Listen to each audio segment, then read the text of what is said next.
Y'all, I mean, seriously, thank you. It is good to be here with you from St. Petersburg, Florida this morning. And I want to start with a story. I ducked as an offering plate whizzed past my head. Clad in a stodgy clergy robe, a rainbow stole draped over my narrow shoulders, I stood in a sanctuary that seated 2,500.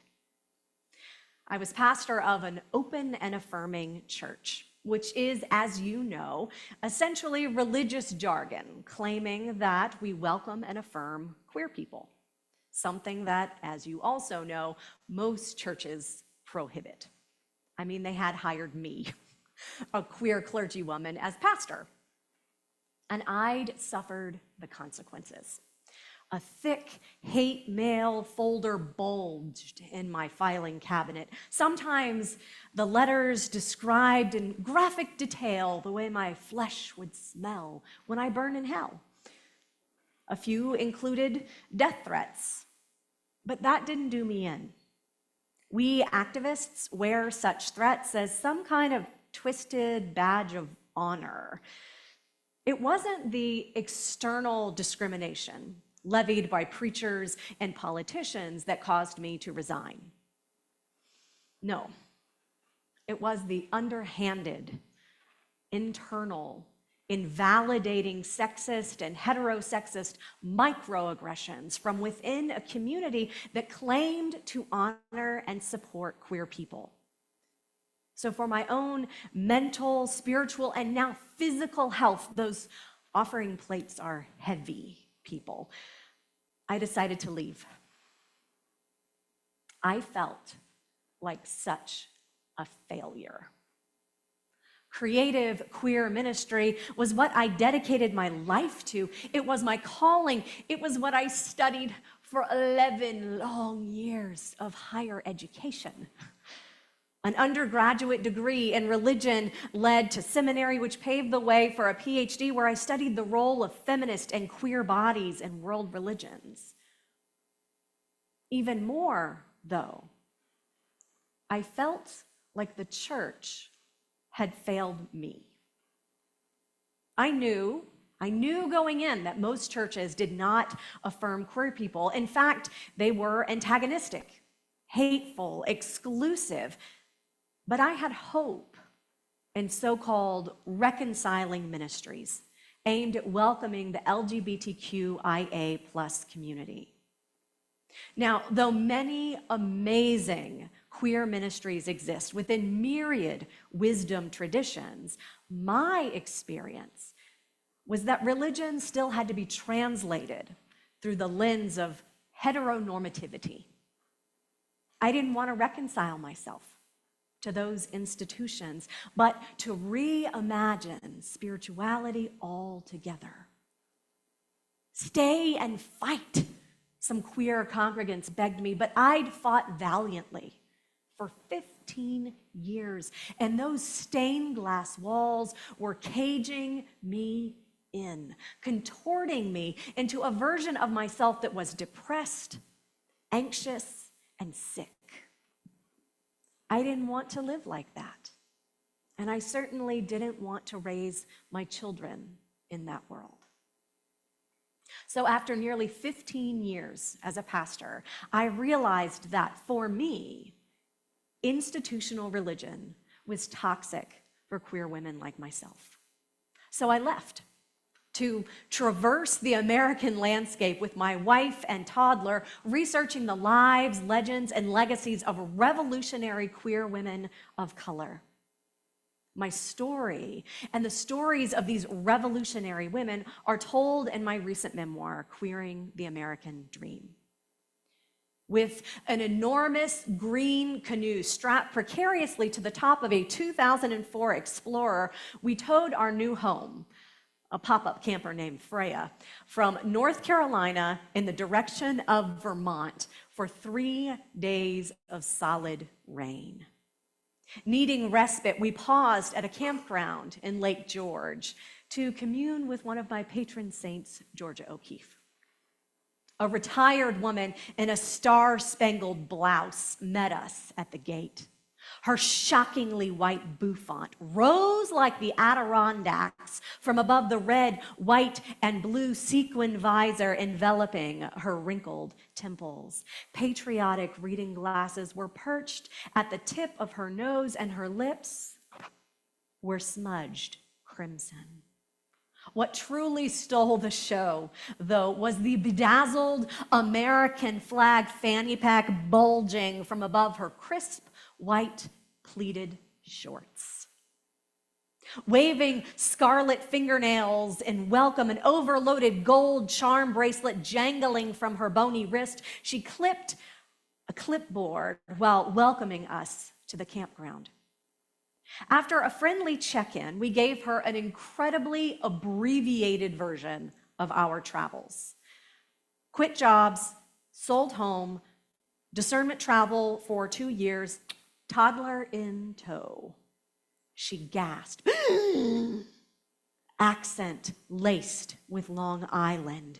Do you mean to tell me that you two girls are traveling all over the country for 2 years in a pop-up camper with a toddler? Have you lost your minds? Where are your husbands? With absurd smiles stretched across our road-weary faces and rain soaking our hair, my wife and I stood side by side, our toddler babbling in the rear-facing car seat and the canoe-laden SUV behind us. No husbands in sight, because they don't exist, because we're married to each other. This would serve as the first of countless invalidations. A small slight, kind of funny. A seemingly insignificant comment about altogether absent husbands for over 700 days of a good old American road trip. It may have been Pride Month, but heteronormativity reigned supreme at that North Lake George campground. At the time, it made us chuckle. After every single campground host requested that my husband pack the camper into the spot for 2 years, I wasn't really laughing anymore. But the patriotic host paled in comparison to another bedazzled woman in rural Virginia that fall. Nestled in a mountain holler, engulfed in the bright gold, crisp orange, and rusty red leaves of autumn, we became the campground hosts, welcoming campers and doing the glorious job of sweeping out bathroom stalls. As I chatted with a man decked head to toe in camouflage, his wife sashayed out of their big rig, clad in magenta camo pants and a light pink shirt with blessed bedazzled across the chest and rhinestones. She oozed Southern hospitality as my wife and toddler returned from a hike. Our kiddo rushed toward me. You can picture it, arms outstretched, as I scooped him into a hug. Twanging country, the bedazzled woman dripped, "And who is this little cutie pie?" I introduced my child as my wife joined our small group. Confused, the Southern belle pointed toward my wife, placed her hands on her hips, and trilled, "Well, who might this be then?" "Oh, this is Elizabeth, my..." And just as I was about to say wife, the pink bedazzler interrupted me with the enthusiasm of a good Southern bless your heart and cried, "Oh, how sweet! She's helping you watch your baby while your husbands are deployed in the military." Needless to say, there had been no mention of husbands No talk of military. The child in my arms had clearly called me mama and my wife mommy, and yet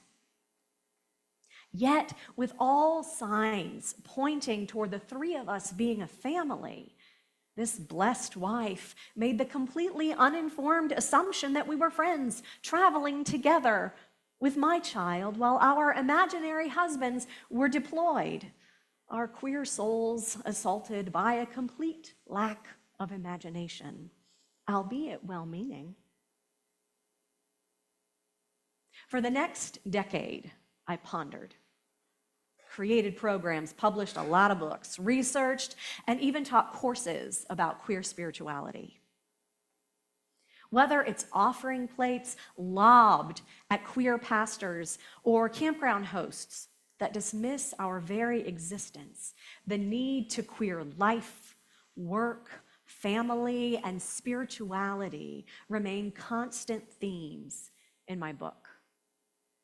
And since I'm standing in the makeshift pulpit of an affirming church, I'd like to coat the conversation in the glitter of queer spirituality. Intentionally transgressive and subversive, queer spirituality means recovering, restoring, and reimagining spirituality. We begin with recovery. Queer people, as you know, have been damned, banned, and excluded by so many institutional religions.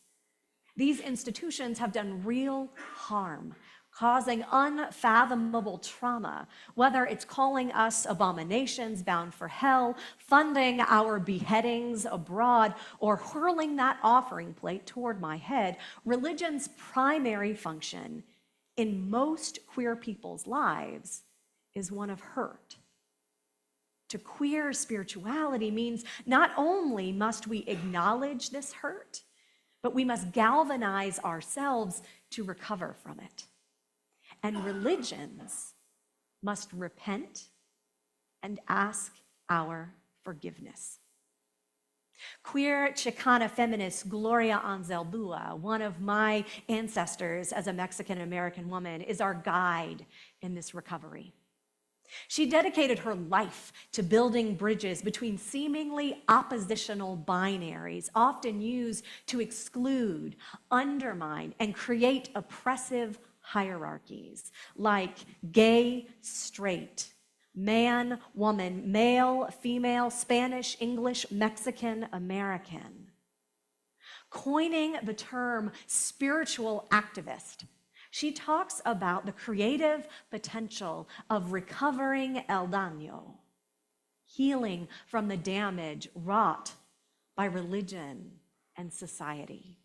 Anzaldúa emboldens us to build a bridge from our trauma to our healing.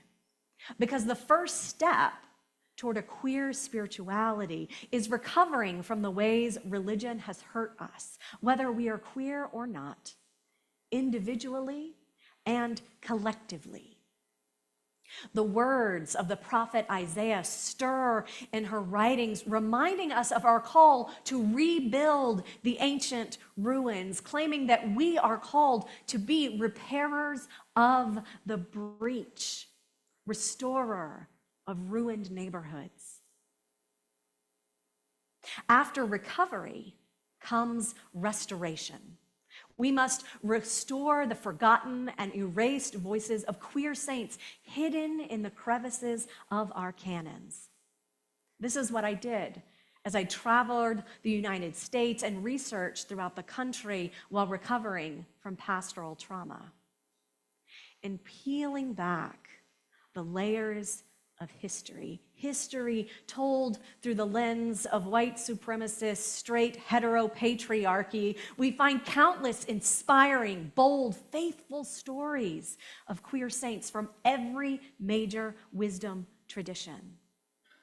In order to queer spirituality, we must uncover their stories and proclaim them from the rooftops. Whether it's the woman-loving, status quo overturning Judith in Judaism and Christianity, who subverted gender roles in ancient Israel, delivered the Israelites while dancing in drag, and chose to spend her life with her handmaid, even though she had many marriage proposals from men. Or the Episcopal saint Polly Murray, who was not only a civil rights activist who coined the phrase Jane Crow to acknowledge the sexism that accompanied racism and Jim Crow laws, but was the first African-American woman ordained an Episcopal priest, all while having intimate, committed relationships with women, taking hormone treatments, and claiming she was a man trapped in a woman's body. That if Murray had had language that we use today, likely would have identified as transgender. Once we recover from religious trauma, we can restore the forgotten stories of queer spiritual leaders. We can be called, in Isaiah's words, restorer of ruined neighborhoods. And finally, that restoration leads to reimagination. The uncovered stories of queer saints empower us to reimagine what spirituality looks like. I think of the radical imagination of Buddhist trans folks who have envisioned Guanyin, the Buddhist goddess of compassion and mercy, as a trans icon because of her gender fluidity, or how queer Catholics have reimagined the saints Perpetua and Felicity as the patron saints of same-sex marriage because of the records found of their love in 3rd century diaries and how they held one another and kissed while being stoned to death. Not simply martyrs of the faith, but martyrs of forbidden love. And this reimagination is key because the restoration of queer saints is rooted in the reconciling model that I spoke of earlier. It lifts up the stories of queer people within the world's religions. But I believe that is not enough. For many queer people, there is no amount of restoration, reconciliation, or recovery that can heal the trauma we've endured at the hands of religion. But queer spirituality reimagines something altogether different than religion, which seems like something you are doing here, in this place. The innate spirituality of queer folks creates alternative rituals where the club is our chapel. The rainbow flag and the colors it represents our sacred symbol, renaming ceremonies of our trans kindred, our baptism or mikvah, pride, our holiest of days, our chosen families, our faith community. Our meditation is liberation, our prayer, authenticity. The way this liberatory prayer has manifested in my life, 1 decade after leaving the church and traveling through a post-gay marriage America, has actually shocked me. It has shocked me how my calling and vocation have played out after all these years in the most subversively queer ways. You see, after seeing the ways in which my calling to be a repairer of broken walls, restorer of ruined neighborhoods, was truly lived out through writing and publishing books, it dawned on me, as a nerdy Greek and Hebrew etymology scholar, that the root word for preach and the root word for publish are actually the same in Greek, kerusso, to proclaim, preach, or publish. I realized that my pen had become my pulpit, publishing my prophetic calling. But you see, I couldn't keep that to myself. So I created To Home Center Publishing, a press publishing feminist and queer authors with a commitment to elevate BIPOC writers. Not only do we publish preach at no cost to authors, also offering ministry from the margins, books programs, but we also offer equitable coaching programs, empowering authors in book writing, book marketing, and authorpreneurship. For me, this is part of the recovery, restoration, and reimagination process of queer spirituality. We are imagining a better world, beloveds. A world where queer folks have access to living abundant lives. That is what it means to queer spirituality, to queer the American dream. And that is something no preacher or politician can take away. Amen.